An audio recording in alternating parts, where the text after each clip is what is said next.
Next point that he talks about in the book, which is like the enemy wants men to be silent and alone.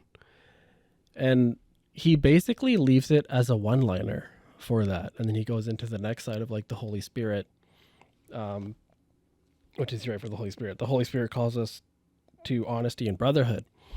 But to take it a step back, when he talks about like the enemy wants us to be silent and alone, I sat there and kind of like thought about it for a few minutes. And what I came up with was, for all the ways that the enemy wants to silent men, it was pushing toxic masculinity, compelling men to stay quiet, advocating for lone wolves in entertainment, teaching men from a young age that being alone is like the cool thing to do or the tough thing to do, right? Through like movies or books where you have like the lone wolf characters, et cetera, et cetera. Yeah. And then also like destroying the traditional family by making them seem boring or limiting, which is a huge push. Yeah, I know that's a big part of the hypermasculine thing, right? Yeah. Don't just settle for one woman when you can go out and you can have many, like, multiple partners or multiple one-night stands or whatever it is. Yeah, but those are just like all the ways that I could think of, like at the top of my head when I thought about it for like, I don't know, maybe 5-10 minutes of ways that the enemy is just like trying to destroy and silence men. Yeah, and I don't 100% disagree with being alone and being silent. There's times for those. There's times for that, right? There's a time where it's okay to be by yourself and to just sit down and be with your thoughts and to be quiet and to not have but not all the time. No. But I'm just saying, like, I don't think silence and aloneness are bad things. I think if that's your go-to when you're dealing with an issue, that's not Healthy. not something you should always do. Sometimes you're dealing with a personal issue, and sometimes you just need to sit down and you need to think about it. Yeah. And to contemplate and do some self-reflection, and that comes with being alone. Sometimes, depending on who you are, you might want to go and talk to a friend and say, "This is what I'm going through. This is what I think. This is what I feel.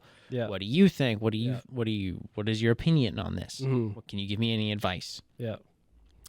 But I do think that there's a time and a place for being alone, being quiet, and not necessarily letting the problem solve itself, but for reflection and just some solitude, which allows you to take a break from social media and all these other things which cloud your mind and cloud your thoughts, right? They change your opinions, they sway you in every which way. Yep. And then so taking the time to be alone and to just think your own thoughts, come to your own conclusions, form your own opinions. Yeah. I think that's a good thing, but it's not healthy to when you're going through a difficult time, push everyone away. No, and I think that's what he's talking about when he says like, what is it? The enemy wants men to be silent and alone. Is he's not talking about it in the sense of like what you're meaning, where like it's okay to be alone with your thoughts and like work things out by yourself. I think what he's taking it from the perspective of how like the enemy is pushing for men to pull up their gates, right? Build up their walls, completely isolate themselves, be like stoic all the time, like don't show vulnerability, don't show weakness. And so I think he's coming from it from that angle, rather than just like the interpersonal side of things, which is what you were talking about. But still valid points what you brought up. Yeah, and I mean, even if you think about it, these days, if a man opens up and says anything, like shows any form of weakness,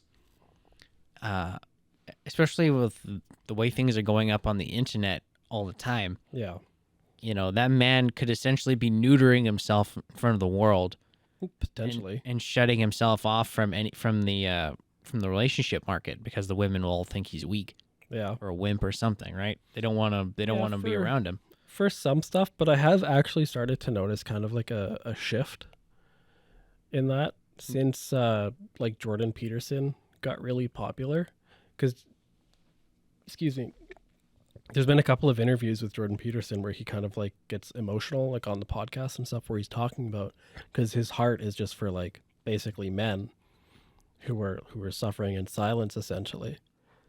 So I have noticed that there's a lot more public figures like men who are kind of being a lot more receptive and more open and more vulnerable rather than like shutting themselves off.